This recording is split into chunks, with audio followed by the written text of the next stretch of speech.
Assalamualaikum warahmatullahi wabarakatuh. Bismillahirrahmanirrahim. Alhamdulillahirabbil alamin. Wa bihi nasta'in ala umuri dunya waddin. Wassalatu wassalamu ala asyrafil mursalin sayyidina wa habibina wa syafi'ina maulana Muhammad wa ala alihi wa sahbihi wa sallim tasliman katsiran wa man tabi'a bi ihsan ila yaumiddin adada khalqihi ta'ala wa ridha nafsihi وزنة عرشه ومداد كلماته كما يحب ربنا ويرضى يا حي قيوم برحمتك نستغيث ومن عذابك نستجير يا حي قيوم برحمتك نستغيث أصلح لنا شأننا كله ولا تكلنا إلى أنفسنا طرفة عين اللهم بعلمك الغيب وقدرتك على الخلق أحينا ما علمت الحياة خيرا لنا وتوفنا إذا علمت الوفاة خيرا لنا اللهم ونسألك خشيتك في الغيب والشهادة ونسألك كلمة الحق في الرضا والغضب ونسألك القصد في الفقر والغنى ونسألك نعيما لا ينفد ونسألك قرة عين لا تنقطع ونسألك الرضا بعد القضاء ونسألك برد العيش بعد الموت ونسألك لذة النظر إلى وجهك والشوق إلى لقائك في غير ضراء مضرة ولا فتنة مضلة اللهم زينا بزينة الإيمان وجعلنا هداة مهتدين يا حي قيوم يا حي قيوم سبحان ربك رب العزة عما يصفون وسلام على المرسلين والحمد لله رب العالمين. Alhamdulillah rabbil alamin. Jemaah tetamu Allah yang sedang berada di rumah Allah, orang yang datang ke rumah Allah statusnya tetamu Allah. Tetamu Allah itu bukan hanya orang yang pergi ke Mekah Madinah.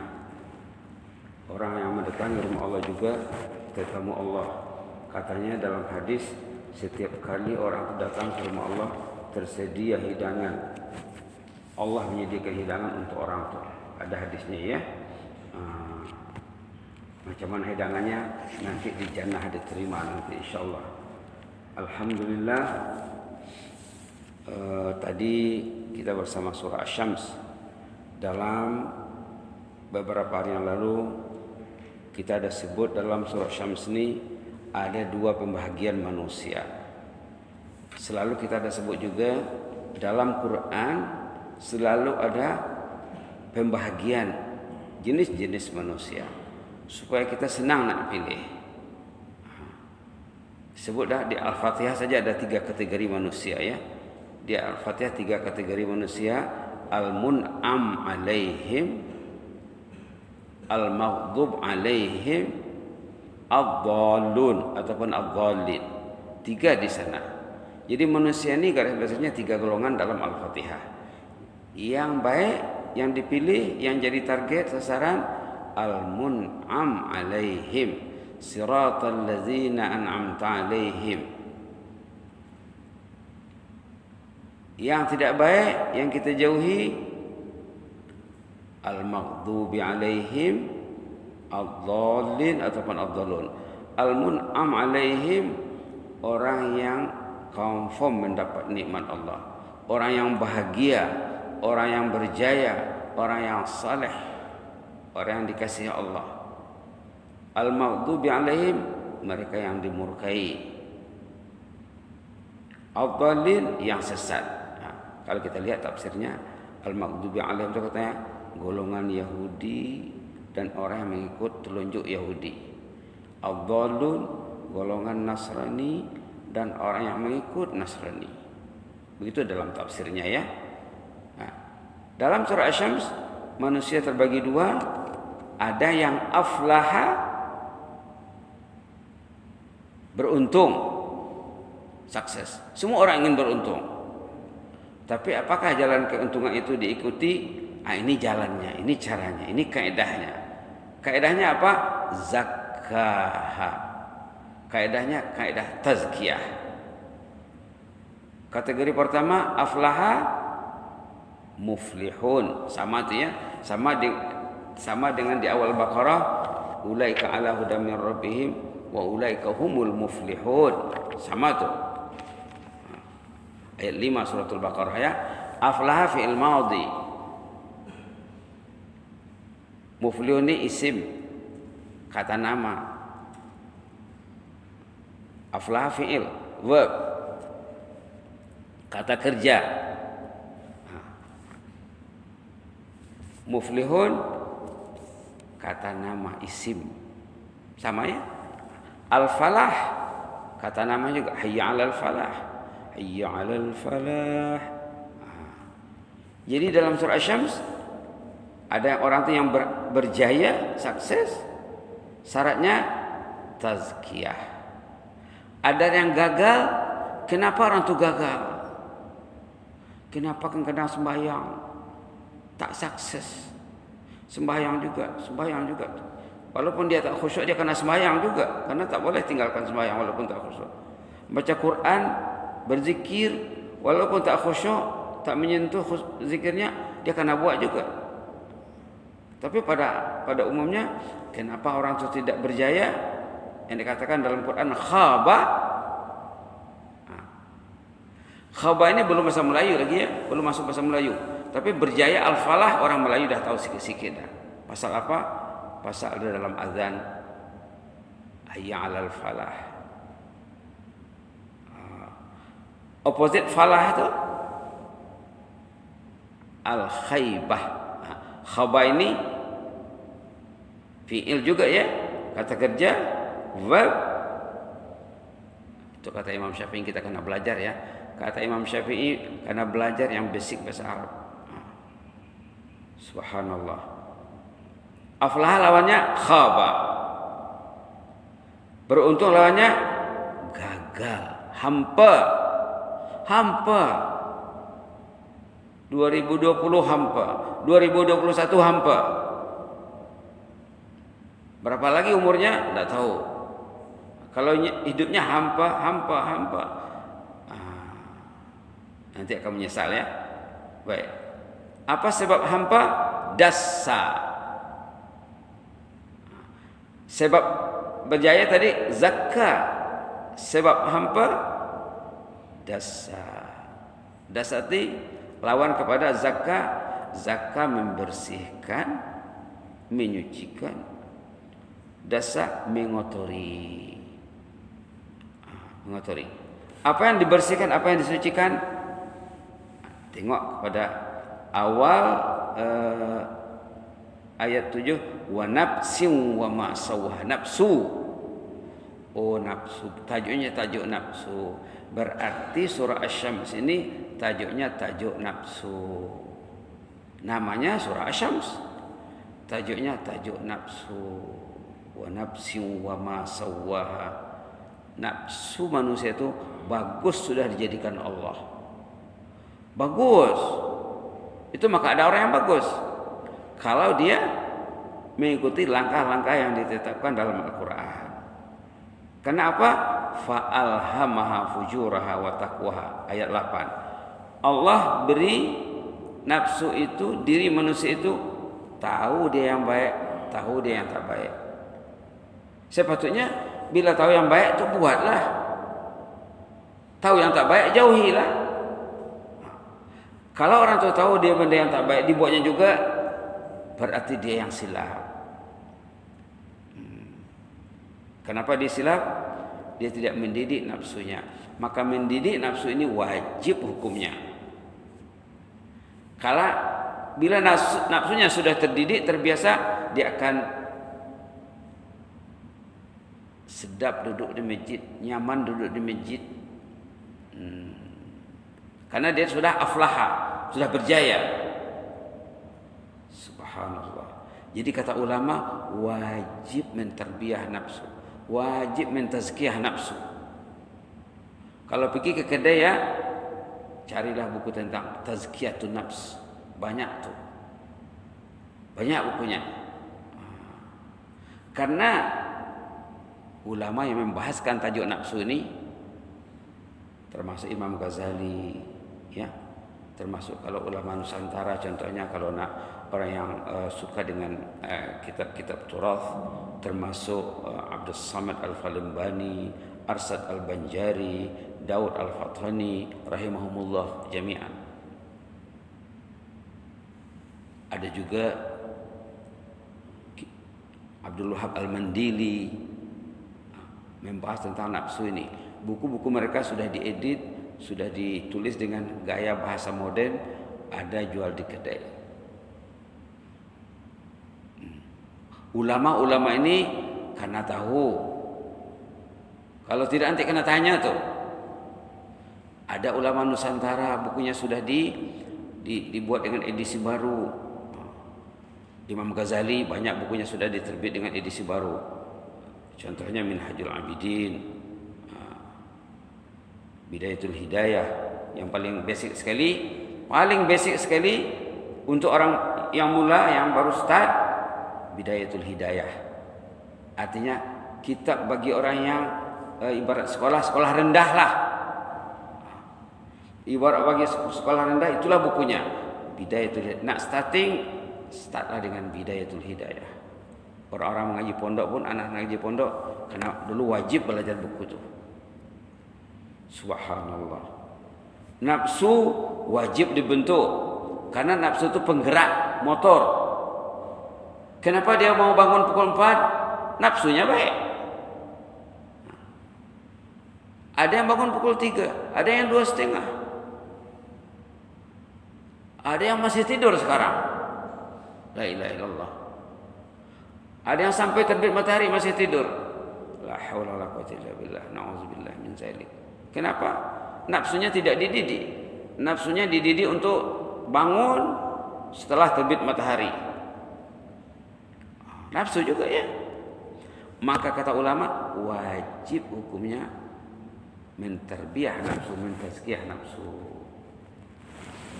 Bila nafsu itu sudah ditazkiyah, ini diterangkan dalam kitab Ruh namanya. Kitab Ruh pun sudah diterjemah ke dalam bahasa Melayu. Ada edisi Singapura, ada edisi Malaysia, ada edisi Indonesia. Tajuknya Ruh, tapi dalam banyak bicara nafsu. Banyak jual di kedai. Sudah lulus pusat dakwah. Di sana diterangkan nafsu yang sudah dididik, sudah diterbiah, an-nafsul muzakka atau muzkah, yang sudah ditazkiyah, partnernya malaikat. Siapa partner Anda? Kalau Anda tidak tahu partner Anda, berarti Anda tidak tahu status. Dia tidak tahu partnernya apa. Nafsu yang sudah dididik dengan bagus, yang dikatakan dalam Al-Quran, nafsul mutmainnah. Nafsul mutmainnah dalam suratul Fajar ya. Kalau tadi halaman 595, coba lihat 594 sebelumnya, satu halaman sebelumnya, ya ayyatuhan nafsul mutmainnah, irji ila rabbiki radiyatan mardiyah fadkhuli fi ibadi wadkhuli jannati. Boleh kita baca ya. Ya ayyatuhan nafsul mutmainnah, halaman 594 ayat 27 hingga 30. A'udzu billahi minasyaitonir rajim. Ya ayyatuhan nafsul mutmainnah, irji'i ila rabbiki radiyatan mardiyah fadkhuli fi ibadi wadkhuli jannati. Sadaqallahu azim. Sahabat Rasulullah SAW pernah menanya Nabi Muhammad, apa maksud ayat ini? Kata Rasulullah SAW, ayat ini akan dibacakan kepada anda waktu ruh dicabut. Ruh akan dicabut saat akan meninggal dunia. Anda dikasih motivasi. Ya ayyatuhan nafsul mutmainnah, wahai hamba mukmin yang mempunyai status nafsul mutmainnah,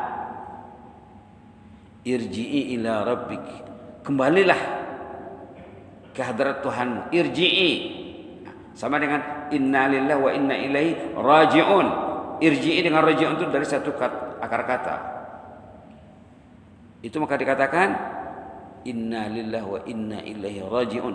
Irji'i, baliklah, kembalilah, pulanglah ila rabbiki, ke hadrat Allah. Radiyah, engkau senang, happy, bahagia. Mardiyah, Allah senang, malaikat senang, Rasul senang, orang saleh senang dengan kepergian dia. Yang hidup dan yang mati senang dengan dia. Mardiyah. Suka dengan dia. Subhanallah. Fadkhuli fi ibadi. Joinlah, masuklah ke dalam golongan hambaku yang kupilih, yang kujaga, kata Allah. Wadkhuli jannati. Masuklah ke dalam jannah. Dilagau masuk surga. Belum lagi rohnya dicabut, dia dah tahu dah bahwa destinasinya surga al-jannah. Inilah al-falah tadi. Qad aflaha man zakkaha.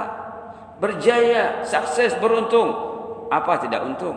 Sebelum dia meninggal, dia sudah dikasih berita gembira motivasi yang habuannya jannah. Ya Tuhan nafsul mutmainnah. Apa itu nafsul mutmainnah? Kalau makna literalnya yang tenang dan tenteram, yang selesa. Itu makna literal. Nafsu mutmainnah, nafsu yang tenang, selesa dan tenteram. Enak. Pengertiannya apa? Enak duduk di masjid. Enak baca Quran. Enak dengan ketaatan. Takut nak buat maksiat. Takut. Kalau dia masih buat maksiat, bukan nafsu mutmainnah itu. Kalau masih suka dengan kemaksiatan, media kemaksiatan masih digemari, jangan harap nafsu mutmainnah. Subhanallah. Jadi apatah? Sama ada ammarah ataupun lawamah. Demikian keterangan dalam kitab Ar-Ruh ya. Dalam kitab Ar-Ruh, nafsul mutmainnah kawannya malaikat. Jadi orang itu semangat terus. Semangat terus. Tidak pernah tak semangat. Karena malaikat bersamanya. Bila malaikat bersamanya, Allah support. Orang saleh akan support. Bila nafsul mutmainnah, nafsunya dia akan cari orang-orang yang satu jenis. Tidak akan mau campur dengan orang yang tidak nafsul mutmainnah. Sasak dia tu. Ini bukan kawan, ini bukan kawan ni. Dicarinya. Dia punya jenis dan golongan. Nafsu mutmainnah, bukalah kitab Ar-Ruh ya, sudah diterjemah ke dalam bahasa Melayu, tajuknya roh juga. Tajuknya roh, tapi dalam banyak bicara tentang nafsu. Jangan tengok roh ini apa ini. Dalam pembicaraan tentang nafsu. Nafsul mutmainnah kawannya malaikat. Bila kawannya malaikat, Allah bersamanya. Bila Allah bersamanya, orang beriman, orang saleh bersamanya. Kemana dia pergi, dia akan cari. Linknya tetap dia jaga. Tidak mau dia salah pilih kawan. Itulah qad aflaha man zakkaha. Beruntung. Kita dah sebut dulu ya. Rasulullah SAW bila baca ayat ni, wa nafsin wa ma sawwaha fa'alhamaha fujuraha wa taqwaha qad aflaha man zakkaha, baginda akan spontan baca doa, Allahumma ati nafsi taqwaha wa zakkiha anta khairu man zakkaha anta waliyuha maulaha. Dah banyak kali disorot ni ya. Tapi mudah-mudahan setiap kali disorot ada hikmahnya ya. Yang jelas Anda harus tahu status. Jangan tak tahu status. Jangan tak tahu diri. Kalau dia tak tahu nafsu, tak tahu diri. Tak tahu diri, tak tahu status. Patutlah hidup tak tentu halal. Berjalanan tak tentu arah. Dia tak ada status. Orang yang tahu status, hidupnya jelas. Haluannya jelas. Subhanallah. Radiyatan mardiyah. Fil hayati wa ba'dal mamat. Fid dunya wal akhirah. Radiyah, mardiyah, waktu dia hidup, waktu dia mati, waktu di alam barzah, di alam baqa.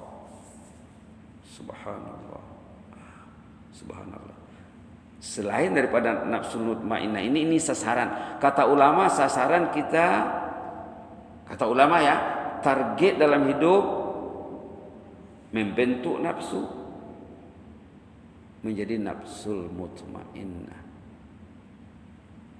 Mendidik akal jadi akal syar'i, Islamic thinking. mendidik, melatih, membersihkan qalbun salim. Aqlun syar'i, qalbun salim, nafsul mutmainnah. Itulah 3 kerja kita hidup ni. Itulah tujuan hidup.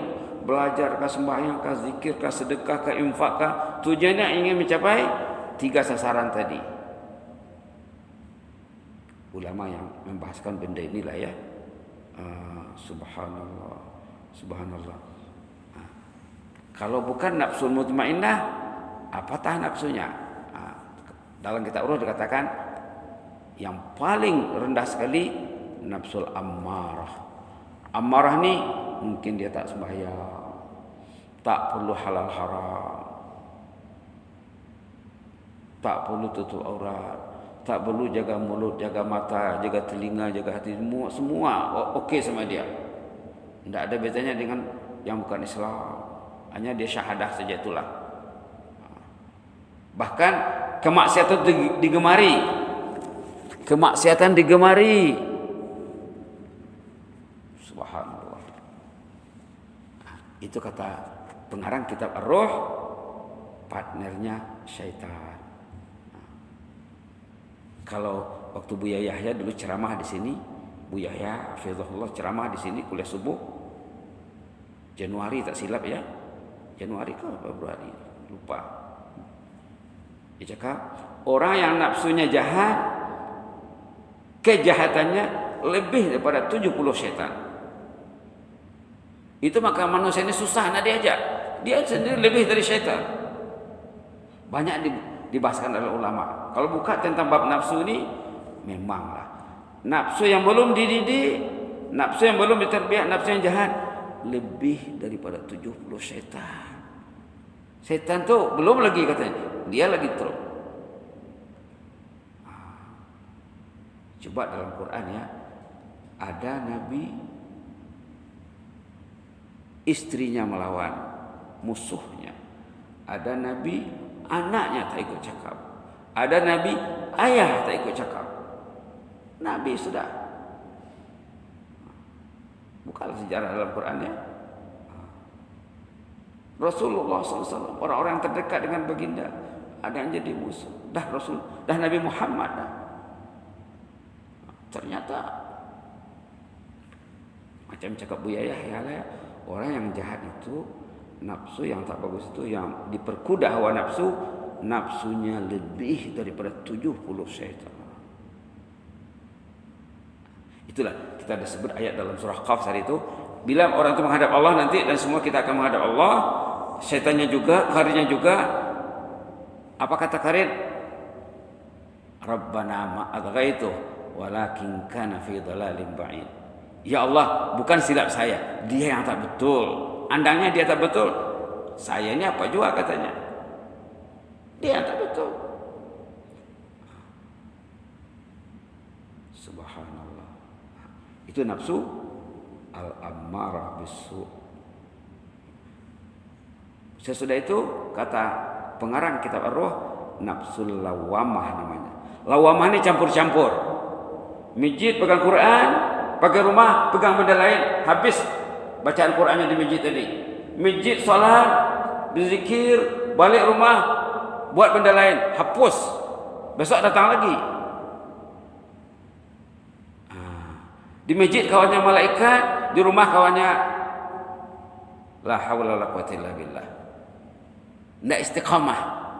Itu maka kita minta ihdinas siratal mustaqim. Ihdinas siratal mustaqim. Saya ingin istiqamah lah ya Allah. Hidup saya tak istiqamah lagi. Ihdinas siratal mustaqim. Bila kita duduk antara dua sujud, Rabbi ghfirli, Rabbi ghfirli warhamni wajburni. Rasulullah bila sujud baca doa, Allah maghfir li dzambi kullah dikkahu wa jillah wa awalahu wa akhirahu wa alaniyatahu wa sirrah. Doa Rasulullah dalam sujud. Hadis sahih. Nabi Muhammad bila sujud baca doa, doa lain ada juga, tapi ada doa istighfar yang canggih. Bila dia sujud, dia minta keampunan dosa. Minta kamu dengar. Begitulah ya. Ada 3 tadi nafsu ya. Ada nafsu yang partnernya malaikat. Walaupun sekali-sekala punya diserang juga oleh musuh dia dapat, tapi cepat pada posisi yang betul, tidak hanyut. Tadi sudah lari, tuning lari, elemen lari, cepat-cepat dibetulkannya. Sama ada melalui kawan, atau melalui dia zikir, melalui sholat, melalui baca Quran. Bila baca Quran, benar ini katanya. Malaikat cepat bantu dia. Jadi 3 kategori manusia ya. Dalam kitab apa? Ar-Ruh. Carilah bukunya.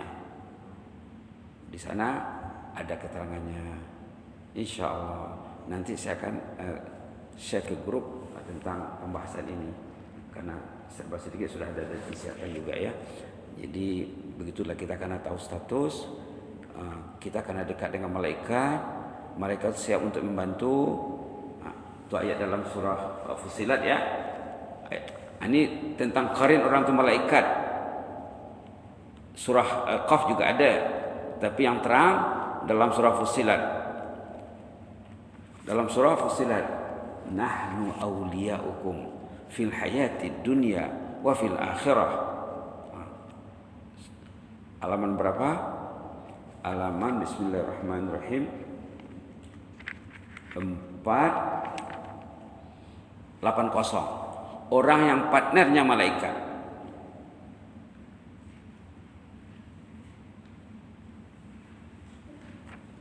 Ayat 30, 31, 32 surah Fussilat. Malaikat akan mendatanginya waktu ruhnya akan dicabut. Ini ceritanya ini. Orang yang partnernya malaikat, bila dia meninggal, malaikat tak biarkan. Ini kekasih Allah mau meninggal. Tentu dia selia, dia jaga. Yang pagi ke masjid, malam ke masjid, baca Quran. Bila dia nak meninggal dibiarkan? Tak. Subhanallah. Apa artinya? Tak mungkin Allah biarkan dia. Tak mungkin.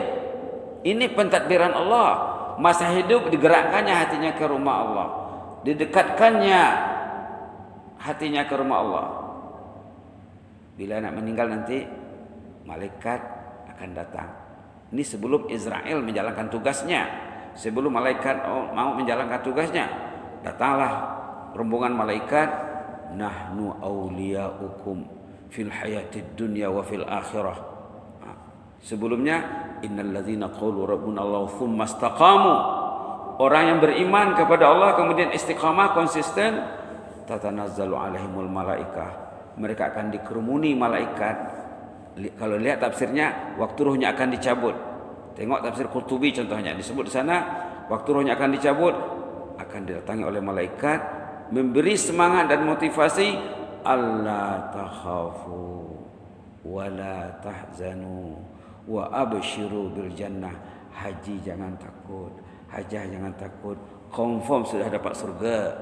Sekarang saat haji bergembira, wa abshiru, bergembiralah, bil jannah, surga sudah di tangan Anda.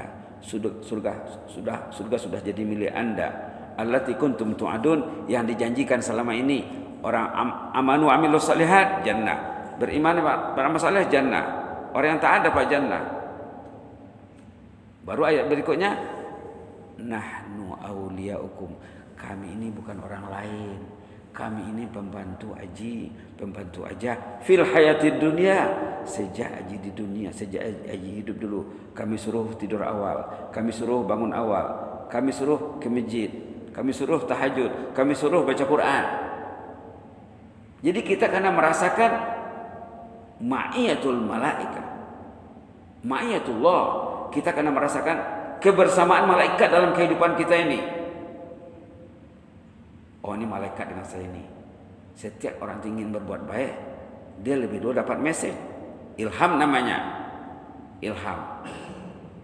Dalam hadis dikatakan, bila kamu mendapat ilham, jawablah, reply lah, alhamdulillah. Allah kirim malaikat menyuruh aku tidur awal. Allah kirim malaikat menyuruh aku bangun awal. Allah kirim malaikat menyuruh aku ke masjid. Time orang tu buat jahat, mudah-mudahan Allah melindungi kita ya. Datang juga mesej. Namanya